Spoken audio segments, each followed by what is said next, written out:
తప్పుడు ఆలోచనలు కలిగినప్పుడు, తప్పుడు తలంపులు కలిగినప్పుడు దేవుని పరిశుద్ధుల గుండెల్లో భయం కలిగిద్ది. నాకేంటి చండాలపు ఆలోచనలు వస్తున్నాయి, నాకేంటి చెడ్డ తలంపులు వస్తున్నాయి, చెడ్డ ఉద్దేశాలు వస్తున్నాయని కొంచెం బాధపడుతూ ఉంటారు, ఆవేదనలో ఉంటారు. నేను చెప్తున్నా, తప్పుడు ఉద్దేశాలు, తప్పుడు తలంపులు, తప్పుడు ఆలోచనలు రాకుండా మనం ఆపలేం. ఎందుకంటే వాటిని ఉత్పత్తి చేసే శరీరములో మనం బతుకుతున్నాం. నా యందు అనగా నా శరీరమందు మంచిది ఏది నివసింపదని నేను ఎరుగుదనని రోమపత్రిక 7వ అధ్యాయం 18వ వచనంలో పౌలు మహనీయుడు చెప్పాడు. అలాగే రోమపత్రిక 7:18 రెఫరెన్స్ రాసుకో. అలాగే గలతీ పత్రిక 5వ అధ్యాయం 17వ వచనంలో శరీరం ఆత్మకును, ఆత్మ శరీరమునకును విరోధముగా అపేక్షిస్తాయని రాశాడు. అలాగే 19వ వచనంలో శరీర కార్యములు స్పష్టములై ఉన్నవని అన్ని లేఖి వ్యవహారాలే చెప్పాడు. ఈ శరీరం నుంచి ఉత్పత్తి అయ్యే అన్నీ కూడా దరిద్రాలే. జారత్వము, అపవిత్రత, కాముకత్వము, విగ్రహారాధన, అభిచారము, ద్వేషములు, విమతములు, కక్షలు, అసూయలు, మత్తతలు, ఏమండి అల్లరితో కూడిన ఆటపాట్లని మొత్తం చాలా రకాలు చెప్తాడు. ఈ శరీరం నుండి ఉత్పత్తి అయ్యేది ఒకటన్నా మంచిది ఉంటుందేమని చూస్తే అన్ని చెడిపోయినాయే చెప్తాడు అక్కడ. నిజంగా ఈ శరీరం నుండి ఉత్పత్తి అయ్యే కాదు. తాగేటప్పుడు ఫ్రెష్ మంచినీళ్ళు తాగుతాం,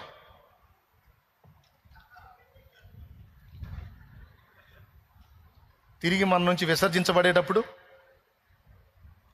తినేటప్పుడు చికెన్, మటన్, బిర్యానీ,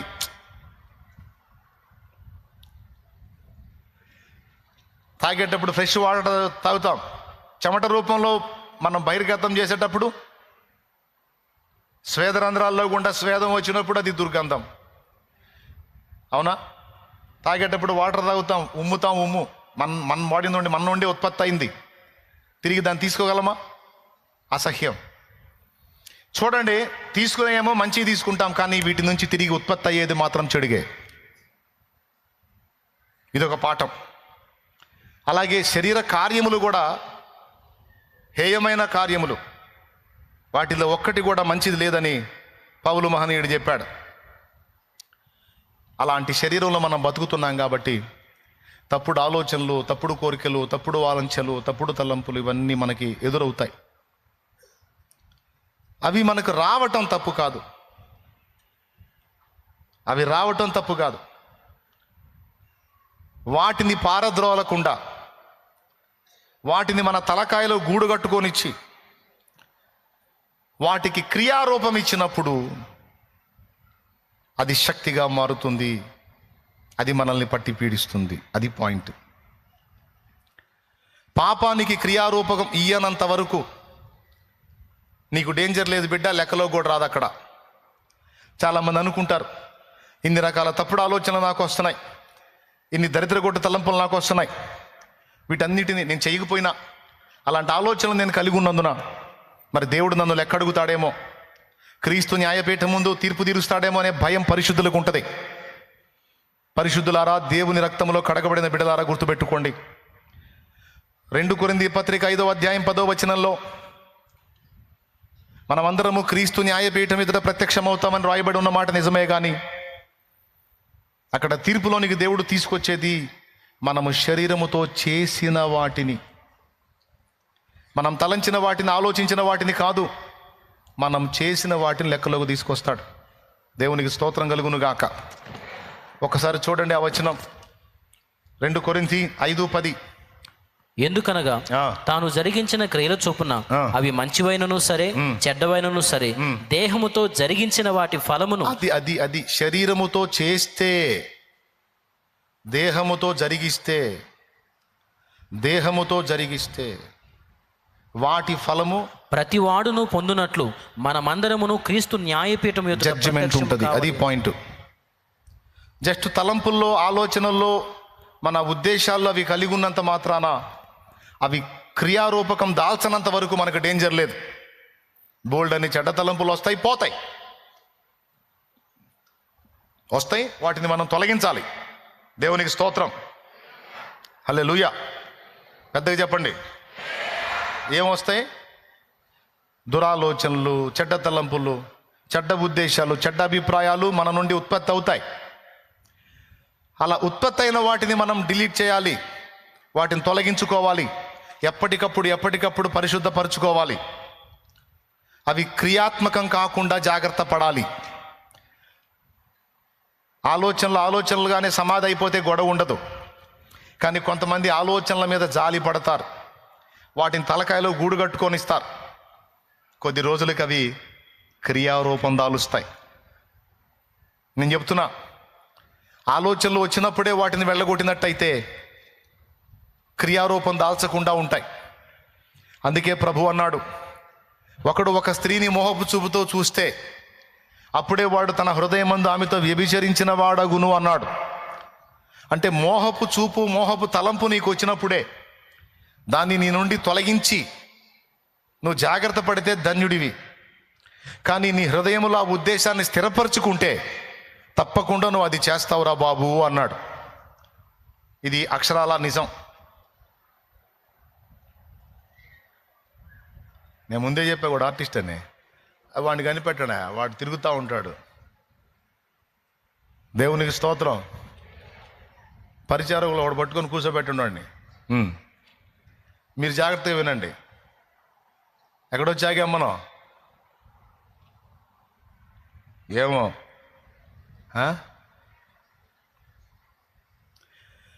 ఎందుకు చెప్తున్నానంటే, ఎవరైనా ఏదైనా చేయాలనుకున్నప్పుడు ముందు హృదయంలో ఆలోచించుకొని దాన్ని దాచిపెట్టుకుంటారు. ఒకడొకడిని హత్య చేయాలన్నా కూడా వెంటనే పోయి తప్పిమని చంపేస్తాడా? ఆహా. ఫస్ట్ వాడు ఎక్కడ వీడిని దుఃఖపెట్టాడో దాన్ని బట్టి వీడు బాధపడి నాకింత దుర్మార్గం చేసిన వీడిని బతకనీయకూడదు అని వాడు ఒక ఆలోచనని, ఒక దురుద్దేశాన్ని లోపల పెట్టుకుంటాడు. ఏమంటాడు? లోపల పెట్టుకుంటాడు. ఆ హత్యకు ముందు ఆలోచన ఎంటర్ అయింది వానిలోనికి. అవునా? ఆ ఆలోచన అప్పుడే వాడు తొలగించినట్టయితే, ఏ దరిద్రుడు చేశాడు, వాడి పాపాన వాడే పోతాడు, దేవుడు ఒకడు ఉన్నాడు, ఆ ముఖం ఎంతకాలం బతుకుతాడు, దరిద్రుడు సస్తాడులే వాడే అని దావీదు అనుకున్నట్టు అనుకుంటే గొడవ ఉండదు. ఆ దురాలోచన వచ్చినప్పుడు దాన్ని వెళ్ళగొట్టడం అనేది మనం చేయాలి, మన చేతుల్లో ఉన్నది. అది చెయ్యకుండా అభిప్రాయాన్ని మన అంతరంగంలో పెట్టుకుంటే ఖచ్చితంగా అది ఇంతింతై చివరికి కార్యరూపం దాలుస్తుంది. ఒకరిని చంపాలన్న ఉద్దేశమైన, ఒక వ్యక్తిని పాడు చేయాలన్న ఉద్దేశమైన, ఒక జీవితాన్ని నాశనం చేయాలన్న ఉద్దేశమైన, ఒకటి మీద పగ తీర్చుకోవాలన్న ఉద్దేశమైన, ఒకటి సొమ్ము కొట్టేయాలన్న ఉద్దేశమైన, మొత్తం అంతా ఫస్ట్ హృదయంలో ప్లాన్స్ జరుగుతాయి. ఆఖరికి ఒక అమ్మాయిని వశపరచుకోవాలన్నా కూడా ముందు వీడు చూస్తాడు, అందంగా ఉంది, ముక్కు బాగుంది, మూతి బాగుంది, కళ్ళు బాగున్నాయి, పళ్ళు బాగున్నాయి, మనిషి మొత్తం బాగుందని ఫస్ట్ మోహిస్తాడు. మోహించి ఈ మనిషి నా భాగస్వామి అయితే బాగుండని ఇక హృదయంలో ఆ ఆలోచనలను గూడు కట్టుకొని ఇస్తాడు. ఎందుకంటే అది వాడికి హాయిగా ఉంటుంది, ఆమెకు ఆలోచన హాయిగా ఉంటుంది. వాడిని దలుచుకున్నప్పుడల్లా ఆమెకు చాలా హాయిగా ఉంటుంది, ఆమె దలుచుకున్నప్పుడు వీడికి కూడా చాలా హాయిగా అదో రకంగా ఉంటుంది. దేవునికి స్తోత్రం, హల్లెలూయా. ఇదంతా ఫస్ట్ హృదయంలో గూడు కట్టుకునే ఆలోచనలు. ఆదిలోనే తుంచేస్తే దరిద్రం ఉండదంటాడు ప్రభు. మోహపు చూపు దగ్గరే నువ్వు దాన్ని కానీ కొట్టగలిగితే గొడవ ఉండదురా. కానీ ఉద్దేశాన్ని లోపలికి రానిచ్చి గూడు కట్టుకొని ఇచ్చావంటే నీ దినం చేసిద్దని చెప్తాడు. అది ఆయన చెప్పేది. స్తోత్రం. ఎంతమందికి అర్థమైంది? పాపపు ఆలోచనలు, పాపపు తలంపులు, పాపపు ఉద్దేశాలు నీ తల చుట్టూ తిరిగే పక్షుల్లాంటివి. వాటిని నీ తల చుట్టూ తిరగకుండా నువ్వు ఆపలేవు. కానీ ఒకటి చేయగలవు, వాటిలో ఏదైనా ఒకటి వచ్చి నీ తలకాయలో గూడు కట్టుకోకుండా నువ్వైతే దాన్ని తోలివేయగలవు. అది నీ చేతుల్లోనే ఉంది. దేవునికి స్తోత్రం, హల్లెలూయా. పాపము క్రియాత్మకం కానంత వరకు నీకు డేంజర్ లేదు. అది ఒట్టి ఆలోచనగానే ఉంటుంది. అది క్రియారూపం దాల్చినప్పుడు, బాగా వినండి, అది ఎప్పుడు శక్తిగా మారుతుంది అంటే అది క్రియారూపం దాల్చినప్పుడు శక్తిగా మారుతుంది. దాని పవర్ అప్పుడు వచ్చింది. క్రియారూపం దాల్చడం అంటే ఏంటి? పాపపు తలంపులు రావటం వేరు, పాపం చెయ్యటం వేరు. తలంపులు వచ్చి వాటిని గూడు కట్టుకొని చివరికి ఒకరోజు పాపం చేస్తావు చూడు, ఎప్పుడైతే పాపపు క్రియ నీ నుండి జరిగిద్దో ఇక అది శక్తిగా మారి ఇక నిన్ను పీడించటం, నీ మీద దాడి చేయటం అనేది అప్పుడు స్టార్ట్ అయింది. దాని ఫలితాలు ఇవ్వటం అనేది అప్పుడు స్టార్ట్ అయింది నీకు. అందుకే మనం దేవుని గొర్రె పిల్లలం కనుక ఎప్పుడు ఈ పాట పాడుకున్నట్టు మన బ్రతుకును కూడా సాధన చేసుకోవాలి. ఏది పాడండి ఆ పాట, ఆ పాటే పాడండి. ఏ పాట? పెద్దగా పాడుమా, కరెక్ట్గానే పాడుతున్నా. చూసారా ఎంత డెవలప్ అయ్యారో? పాట పాడకుండా నేనేం పాడబోతున్నా వాళ్ళు చెప్పారు. అది నా తలపై ముళ్ళు గుచ్చబడినవి, నా తలంపులు ఏడుస్తున్నవి, నా మోమున ఉమ్మి వేయబడినది, నా చూపులు తలదించుకున్నవి. యేసు గొరియ పిల్లను నేను, వదకు తేబడిన గొరియ పిల్లను, యేసు గొరియ పిల్లను నేను, వదకు తేబడిన దినదినము చనిపోవుచున్నాను, యేసు క్రీస్తులో బ్రతుకుచున్నాను. దేవునికి స్తోత్రం.